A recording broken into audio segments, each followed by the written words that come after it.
Hello বন্ধুরা, আপনারা যদি কলকাতার মতো টিমকে মন থেকে ভালোবেসে থাকেন তো ভিডিওটি সম্পূর্ণ আপনার জন্য। স্কিপ করে চলে যাবেন না, সম্পূর্ণ ভিডিওটি দেখার অনুরোধ রইল।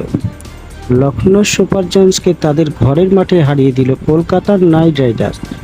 পয়েন্ট তালিকায় শীর্ষে উঠে এলো তারা, কিন্তু সেই জয় কলকাতা প্লে অফে জায়গা পাকা করলো না। এখনো এক ধাপ বাকি প্লে অফে উঠতে।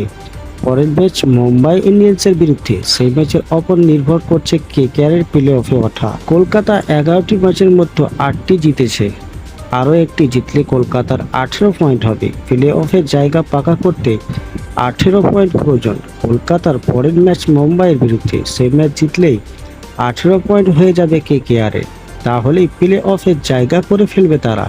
এতদিন লিগ 1 নম্বর জায়গা ছিল রাজস্থান রয়্যালসের। রবিবার লখনৌকে হারিয়ে লিগ শীর্ষে কলকাতা।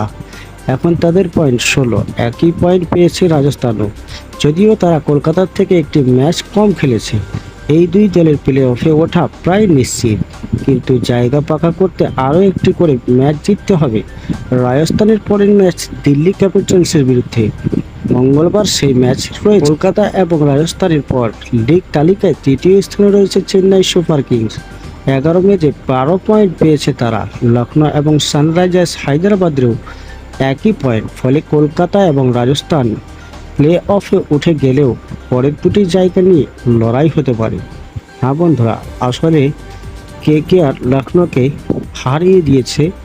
হারিয়ে দেওয়ার পরে কিন্তু কেকেআরের এখনও প্লে অফে উঠতে পারেননি।